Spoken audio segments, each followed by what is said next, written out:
Pakai ini juga ya? Iya, pakai ini juga.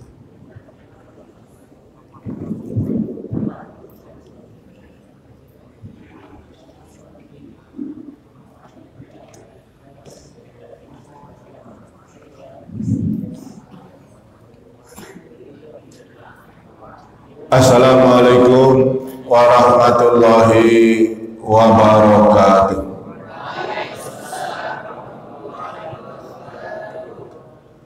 Alhamdulillahi rabbil alamin, ghafirid dhanbi wa qabilit taubi, syadidil iqabi dzit tauli, la ilaha illa huwa wa ilaihil masir. Asyhadu an la ilaha illallah wa asyhadu anna Muhammadan abduhu wa rasuluh, la nabi ala Muhammad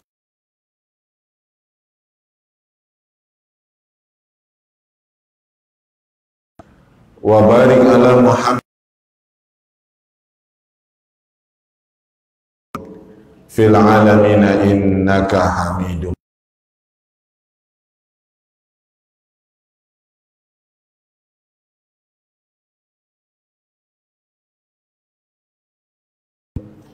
Yauma la yanfa'u malun wala banun illa man atallaha biqalbin salim.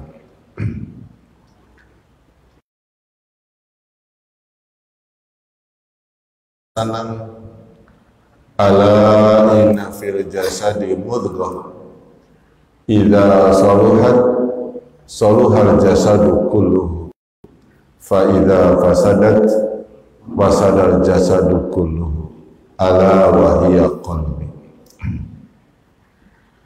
Allahumma inna nas'aluka ilman nafi'an wa qalban khashi'an wa amalan makbulan wa du'aan masmu'an. Marilah kita selalu mohon pada Allah ilmu yang bermanfaat, hati yang khusyuk, amal yang diterima, dan doa yang dikabulkan. Bersyukur kita kepada Allah di malam hari ini kita diberikan kekuatan oleh Allah Subhanahu wa Ta'ala untuk bisa melaksanakan salat maghrib dengan berjamaah, dilanjutkan dengan ta'lim, insyaallah nanti salat isya berjamaah. Mudah-mudahan seluruh rangkaian ibadah yang kita laksanakan diterima oleh Allah Subhanahu wa Ta'ala. Salawat dan salam untuk junjungan kita, teladan yang terbaik buat kita, Rasulullah Muhammad sallallahu alaihi wasallam. Mudah-mudahan dengan selalu meneladani jejak langkahnya dan kita bersolawat kepadanya, kita mendapatkan kebahagiaan dunia dan akhirat. Yang sama-sama kita hormati, kita muliakan Ustaz Haji Hamdani Nasution SPD yang hadir bersama kita, membersamai kita. Juga Ustaz Haji Syahrul Azwar LCMH juga membersamai kita. Ada Ustaz Irfan dan para santri sekalian yang hadir pada kesempatan ini. Tema kita pada taskif kali ini, pengajian kita kali ini adalah tentang ahamiyah tazkiyatun nafs, urgensi atau pentingnya pensucian jiwa, pentingnya tazkiyatun nafs.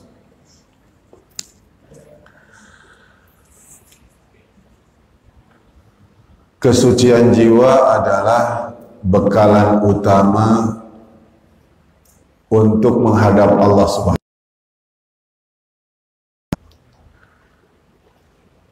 Dan ini merupakan hal yang terpenting dalam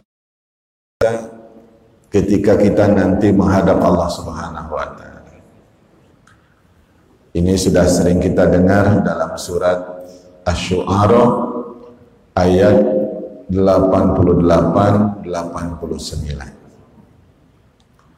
Yauma la yanfa'u malun wala banun illa man atallaha biqalbin salim. Suatu hari nanti di alam akhirat tidak ada lagi manfaatnya harta dan anak kecuali orang yang datang menghadap Allah membawa hati yang bersih, hati yang suci. Jadi sangat penting kita untuk bisa mendapatkan kesucian hati. Dan ternyata orang yang selalu mensucikan hati itulah orang-orang yang sukses. Qad aflaha man zakkaha, qad aflaha man tazakka. Sungguh beruntung orang yang mensucikan jiwa. Wa qad khaba man dassa, dan sungguh merugi yang mengotori. Jadi kesucian jiwa ini adalah hal yang terpenting dalam kehidupan kita, menjadi bekalan utama menghadap Allah Subhanahu wa Ta'ala. Dan di antara maha sayangnya Allah dengan kita, di dunia diberikan sarana jiwa, yaitu misi penciptaan kita beribadah. Wa ma khalaq illa liya'budu. Surat apa itu? Az-Zariyat, ya, ayat 56 kalau tidak salah. Jadi ternyata kita diciptakan ini misinya beribadah. Dan ternyata ibadah jiwa. Salat mensucikan jiwa. Qad aflaha man tazakka wa dzakara asma rabbih fasalla. Sungguh beruntung orang yang mensucikan jiwanya, dia berzikir kepada Tuhannya, maka dia pun sholat. Nah, jadi ternyata sholat itu sarana mensucikan jiwa. Jadi hampir semua ibadah itu adalah wujud kasih sayang Allah kepada hambanya untuk menjaga kesucian jiwa. Maka ibadah itu sebetulnya kebutuhan kita, bukan beban. Adik-adik, apakah menjadikan ibadah ini sudah kebutuhan atau beban? Insya Allah kebutuhan. Mungkin bagi para santri itu sudah levelnya kebutuhan. Tapi banyak orang memandang ibadah itu hanya sebatas kewajiban, sehingga terasa memberatkan. Karena ada indikasi, tanda-tanda di level kebutuhan maupun di level kewajiban. Misalnya sholat, kalau sudah di level kebutuhan, itu terasa ringan melaksanakan sholat. Selalu tepat waktu, nunggu-nunggu datang waktu sholat. Khusyuk dalam sholat, ingin berlama-lama dalam sholat. Tapi kalau yang sebatas kewajiban, merasa berat datang waktu, jadi beban. Aduh, barusan saya zuhur, karena zuhurnya jam 3. Jadi datang waktu sholat,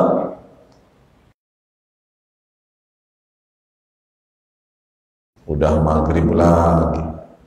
Barusan saya asar, asarnya 5:30. Nah, Ini insya Allah tidak terjadi kalau di kita, karena di pesantren berupaya untuk tepat. Tapi banyak yang mungkin merasakan bahwa ibadah ini mesti terasa menjadi beban. Padahal tadi misi penciptaan kita. Maka jangan sampai tidak dalam untuk ibadah. Jangan sampai. Khawatirnya nanti terjadi penyesalan kalau kita tidak mengisi hari-hari kita, waktu-waktu kita dengan, kan ada ayat penyesalan ya, kalau di dunia kurang amal ibadah.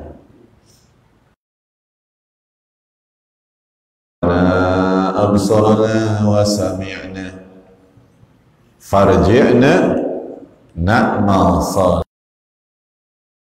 Mungkin ya Allah kami lihat neraka, kembalikan ke dunia sebentar saja, kami akan menjadi orang-orang yang yakin. Menyesal kalau kurang amal. Tidak dalam rangka ibadah.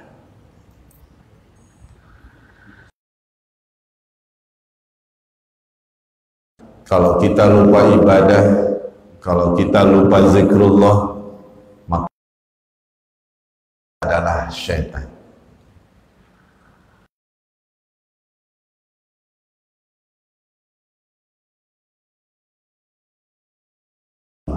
Lahumus syaitan. Barang siapa yang lupa dengan mengingat Allah, maka akan nginep di dalam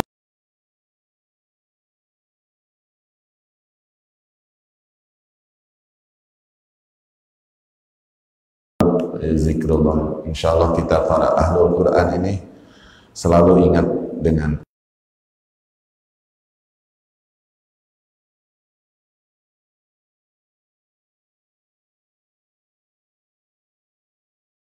bisa mengklaim hati kita bersih.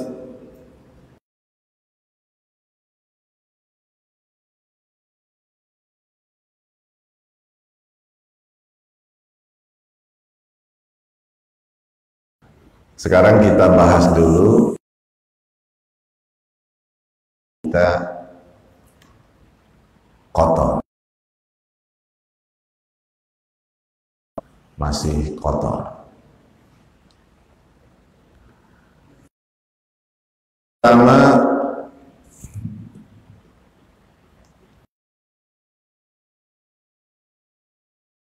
antara indikasinya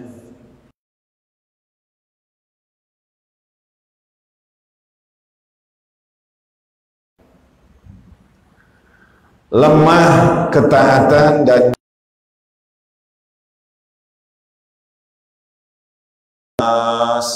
ya, lemah nian semangat dan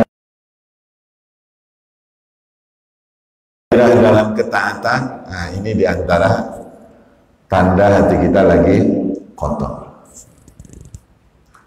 Jadi misalnya terasa oleh adik-adik atau bapak-bapak misalnya, kok saya malas sekali, nah itu lagi kotor itu. Mau ngaji banyak alasan, mau ibadah banyak alasan, mau berzakat berinfak banyak. Ini yang pertama ya, bahaya. Di antara tandanya qillatut ta'ah,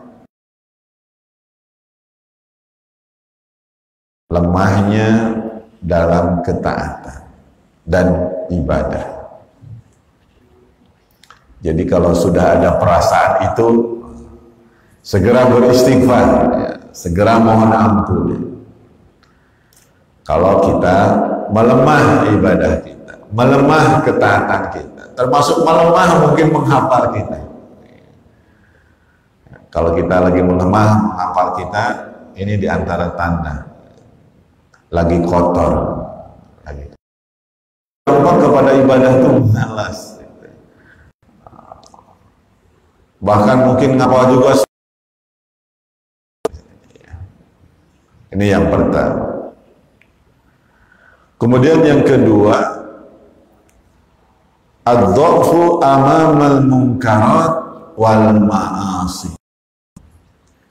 Tidak berdaya mungkaran dan yang ikut juga lihat orang yang kemungkaran, orang bermaksiat, gak berani gitu nolak kemaksiatan, kemungkaran. Karena yang negatif itu, yang dosa itu, maksiat itu daya tariknya lebih kuat, daya tariknya lebih kuat. Ini sudah disampaikan oleh Rasulullah kepada kita, hubbatin nar bisyahawat wa huffatil jannah bil makari. Kalau untuk neraka dikelilingi dengan hal-hal yang menyenangkan. Waduh, kelihatannya nikmat. Padahal untuk neraka itu rata-rata beresiko. Tapi kelihatannya nikmat. Makanya banyak generasi muda terjebak dengan hal-hal yang dosa itu, maksiat itu, karena ditampilkan dengan nikmat. Hedonisme, gaya hidup bebas, itu kelihatannya nikmat. Padahal jelas beresiko. Namun untuk surga, kata Rasulullah, kalau untuk surga dikelilingi dengan hal-hal yang tidak menyenangkan. Malas nih. Padahal rata-rata tidak beresiko. Sholat, ya, puasa, tapi beratnya luar biasa. Berat. Majelis ilmu aja kan? Bukan sama dengan jalan menuju surga kan? Man kharaja fi talabil ilmi fahuwa fi sabilillah. Terus dalam hadis yang lain, man salaka tariqan yaltamisu bihi ilmun sahalallahu lahu tariqan ilal jannah. Barang siapa yang mempermudah langkahnya menuju majelis ilmu, Allah permudah langkahnya menuju surga. Karena untuk hadir dalam pengajian. Kadang kalau pengajiannya jauh dari rumah kita, nanya dulu ke pengurus, di sana hujan enggak ya? Di sini kelihatannya mau hujan. Padahal sudah rencana nggak mau datang ke pengajian. Kelihatannya saya mau pilek ini. Saya nggak bisa. Jadi kalau untuk surga itu banyak hambatan-hambatan. Makanya ada doa supaya kita untuk masuk surga itu sungguh-sungguh. Ya. Kalau kita agak malas-malas, Allahumma paksakan. Nah, gitu ya. Ya Allah, paksakan saja. Kalau malas-malas untuk ke surga. Jadi melihat kemungkaran tidak berdaya, melihat kemaksiatan tidak berdaya. Itu berarti lagi kotor jiwa kita. Bahkan menikmati dosa, menikmati maksiat. Ini yang kedua. Adalah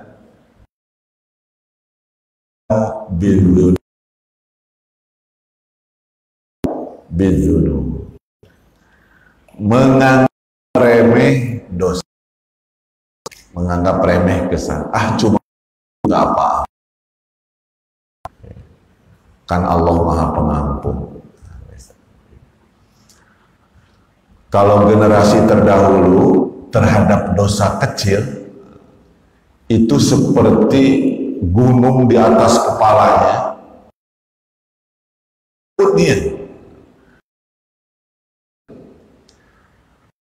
Umat kemudian terhadap dosa kecil seperti lalat tinggal di pipinya, gak apa-apa. Nah, ini orang yang lagi kotor jiwanya meremehkan dosa. Gak apa-apa, ambil aja, gak apa-apa, cuma begitu aja, gak apa-apa, cicip aja, gak apa-apa, cicip. Itu begitu, meremehkan terhadap dosa. Kemudian yang berikutnya juga adalah orang yang lagi kotor jiwanya itu adlalul akhir, sering ngajak orang sesat juga.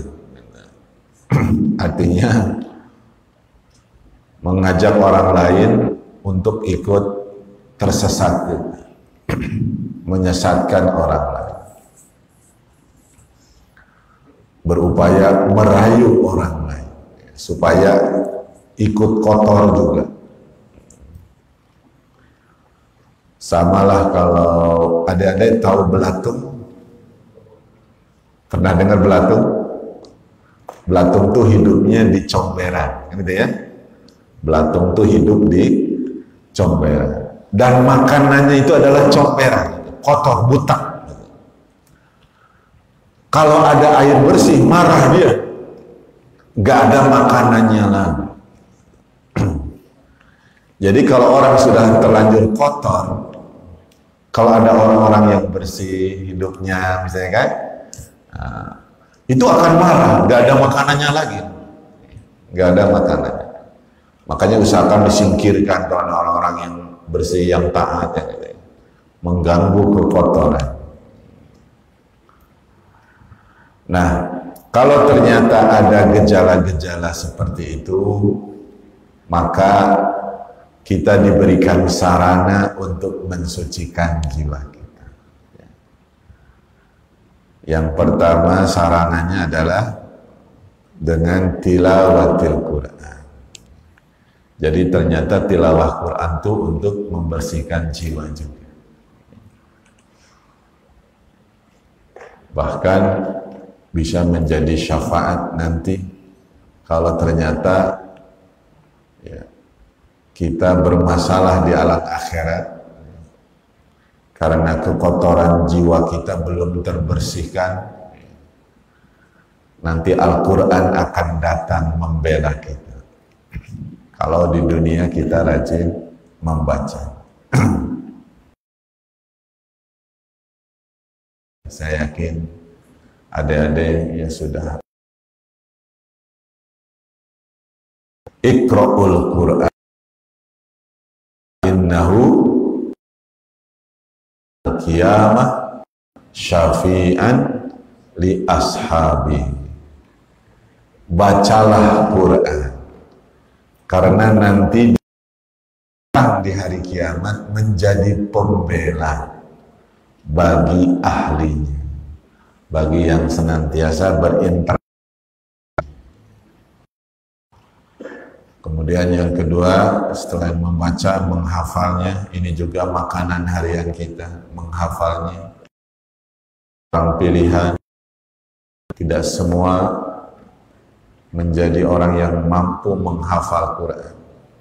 Allah memilih menjadi orang-orang yang memelihara Al-Quran, orang yang hafal Al-Quran. Salah satu caranya dimudahkan untuk dihafal. Kalau kitab lain mungkin jarang ada yang hafal kitab yang lain, apalagi kitabnya berubah-berubah. Maka mungkin, oh ini nggak ada dalam hafalan saya, ini, hafalan itu, macam-macam.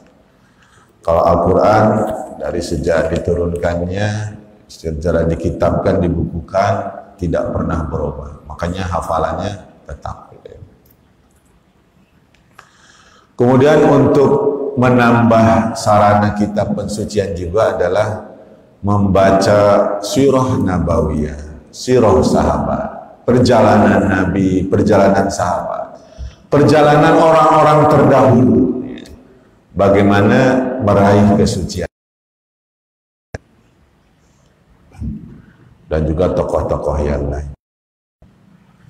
Kita lihat misalnya ketika Rasulullah harus sholat malam, seperti apa sholat malam. Demikian,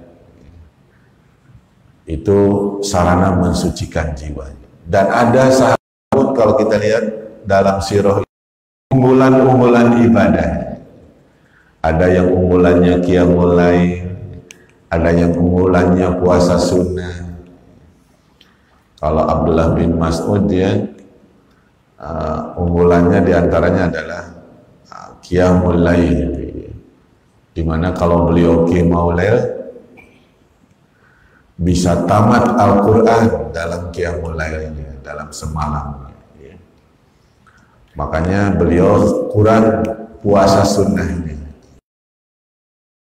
Kalau aku banyak gak kuat berdiri di sholat malam, malamnya sholat malam. Ada juga yang amalannya saum sunnah, puasa Daud, bisa terus. Mudah-mudahan kita pun ada unggulan. Jadi hampir semua ibadah itu sebagai sarana pensucian jiwa. Maka mari kita upayakan untuk bisa. Dan yang sudah lazim untuk mensucikan jiwa adalah selain ibadah mahdhah, yaitu istighfar dan taubat. Istighfar dan taubat. Ini adalah yang banyak sekali keutamaan. Karena rupanya kalau jiwa kita kotor, merembetnya kemana-mana. Nyangkutnya itu kemana-mana. Kalau jiwa kotor, gelisah, ya, kemudian tertahannya rezeki, itu dampak dari dosa. Bertubi-tubinya masalah, itu karena dosa. Jadi ngerembetnya itu kemana-mana. Maka di antara pintu adalah Rasulullah menyuruh kita untuk memperbanyak istighfar dan taubat. Dalam hadis riwayat Imam Abu Daud seperti itu.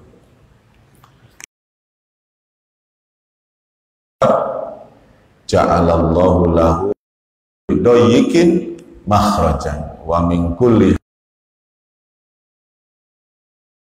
min haitsu la yahtasib. Barang siapa yang memperbanyak mohon ampun, memperbanyak istighfar, maka Allah akan memberikan kepadanya jalan keluar dari kesulitan, ketenangan dari kegelisahan, dan diberikan rizki dari arah yang tidak disangka-sangka. Walaupun kita mungkin masih belum banyak dosanya karena masih santri, masih muda-muda. Kalau ternyata tadi ada perasaan yang menghimpit kita, kegelisahan yang luar biasa, bisa jadi ada dosa yang kita lakukan, terutama terhadap orang tua. Susah mendapatkan ilmu, ya, susah mendapatkan keberkahan, bisa jadi ada dosa. Terutama terhadap orang tua, ya. Karena luar biasa kan, untuk nyekolahkan kita itu luar biasa. Rata-rata orang tua kita kalau di dusun misalnya, pengeluarannya jelas, pendapatannya nggak jelas, tani-tani begitu saja, tapi kok bisa nyekolahkan kita? Itu luar biasa. Nah, kalau kita tidak serius, itu bentuk kedurhakaan. Mereka rela ngutang-ngutang, yang penting kita bisa sekolah, bisa berhasil, tidak seperti orang tuanya dulu, misalnya kan seperti itu. Nah, kalau ternyata ada gejala-gejala kesulitan hidup kita, kan ya, susah dalam belajar, bisa jadi ada permasalahan dengan orang tua. Kita segera bersimpuh, ya, memohon keridhaan. Dan rata-rata orang sukses itu terbaik sama orang tua. Rata-rata kita lihat orang-orang yang sukses. Dan orang yang bermasalah pasti rata-rata bermasalah hubungannya dengan orang tua. Kemudian juga selain istighfar dan taubat, itu kita memperbanyak infak dan sedekah. Ini pun adalah sarana pensucian jiwa. Banyak memberi, banyak bersedekah. Dan bersedekah itu yang penting ikhlas. Tidak apa-apa banyak, yang penting ikhlas. Walaupun cuma 500.000 per hari nggak apa-apa, asal ikhlas ya. Daripada 5.000 tidak ikhlas. Kemudian yang bisa mensucikan jiwa kita juga adalah ziarah kubur. Ziarah kubur. Maka disunahkan ziarah kubur. Bahwa segagah apapun kita, sekaya apapun kita, nanti perumahan kita hanya 2 kali 1. Ya, perumahan kita. Walaupun di dunia rumahnya banyak, tidak mungkin dia bikin kuburan misalnya 10 meter kali 5 meter. Makanya kalau bayi lahir, itu tangannya ngepal. Obsesinya ingin menguasai dunia. Tapi begitu meninggal, semuanya begini. Terbuka semua tangan. Artinya ada keterbatasan.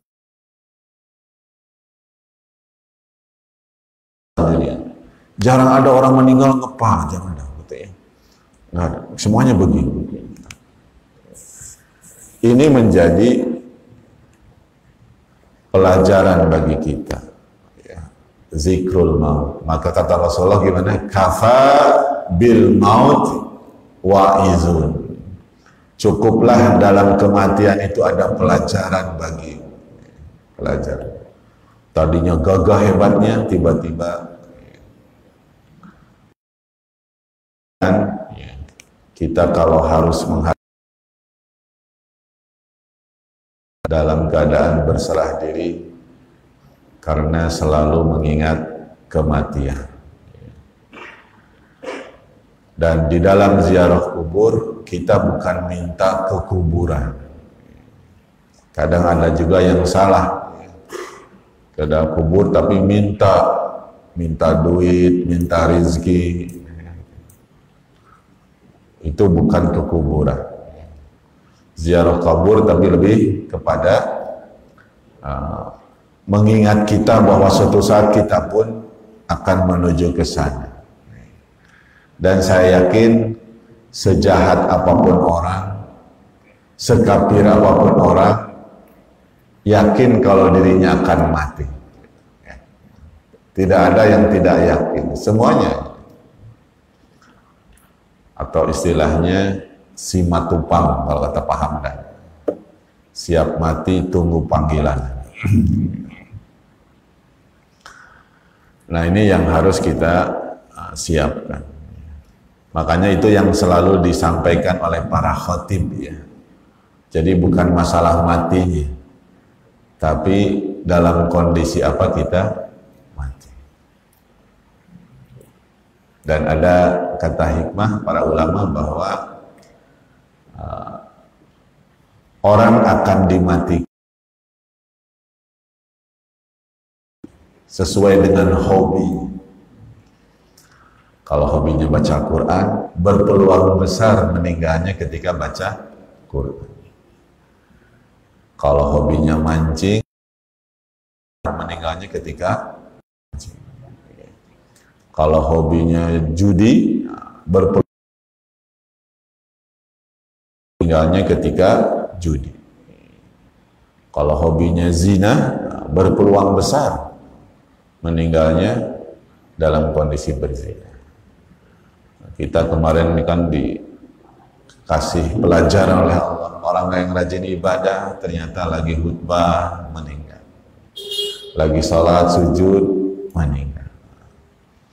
Maka mudah-mudahan insya Allah karena hobi kita membaca Quran, suatu saat kalaupun Allah memanggil kita lagi baca Quran, insya Allah, ya. Seperti itu keterangannya, ya, bahwa seseorang itu akan dimatikan sesuai hobi, karena dia lebih lama dengan hobi, berpeluangnya lebih besar karena waktunya lebih lama dengan hobi.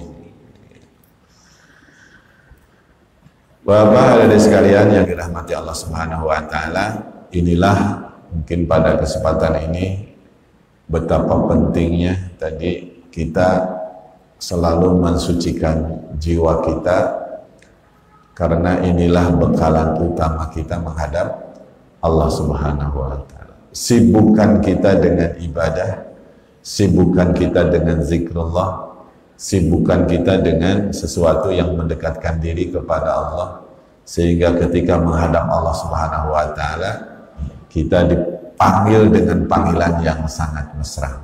Ya ayyat mutmainnah irji'i ila rabbiki radiyatan mardiyah fadkhuli fi ibadi wadkhuli jannah. Jadi kalau jiwanya tenang karena kebersihan hatinya, dipanggil Allah. Panggilannya sangat mesra. Masuklah ke dalam golongan hambaku, masuklah ke dalam surga. Luar biasa, dipersilahkan masuk surga kalau memiliki jiwa yang tenang karena kebersihan hati.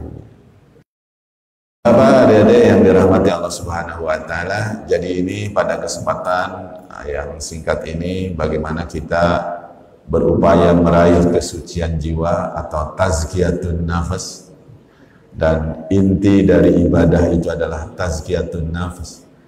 Maka jadikan segala fikih kita, fikih ibadahnya, fikih tazkiyah. Banyak rata-rata itu baru fikihnya itu fikih zohir, fikih fisik.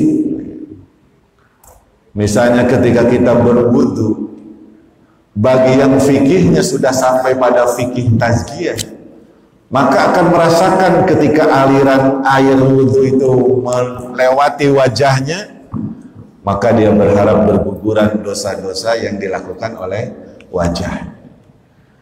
Tapi kalau yang fikih zohir ya sebatas ngalir-ngalir begitu saja. Begitupun sholat, kalau hanya fikihnya zohir ya udah melaksanakan sholat. Tapi kalau sudah fikihnya tazkiyah, dia berupaya meraih kehusuan dalam sholat, sehingga asyik ketika melaksanakan sholat, bukan kegelisahan melaksanakan sholat. Kenapa? Sudah pada derajat fikih tazkiyah, bahwa ibadah yang dia lakukan itu untuk mensucikan jiwa.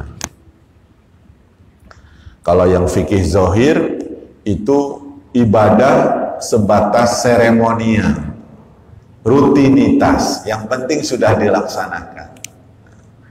Tapi bagi yang sudah pada level fikih tazkiyah, dia merasakan betul ketika beribadah itu semuanya untuk kesucian jiwa.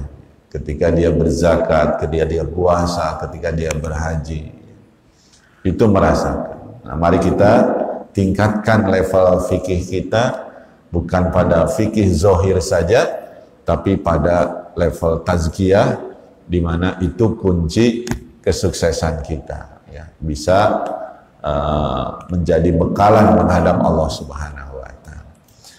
Bapak hadirin, adik-adik yang dirahmati Allah Subhanahu wa Ta'ala, mungkin ini yang bisa kita bahas pada kesempatan ini. Kalau ada yang mungkin ditanyakan, silahkan. Ada waktu 3 menit lagi. Waktu Isya masuk. Mohon maaf, mungkin tidak ditambah waktunya.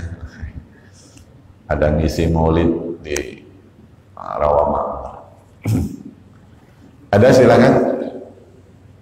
Sebelum waktu Isya. Ya, silakan.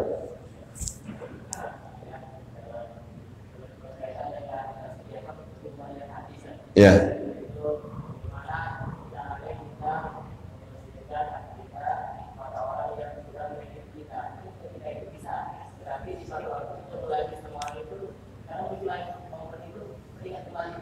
Ya. Ya.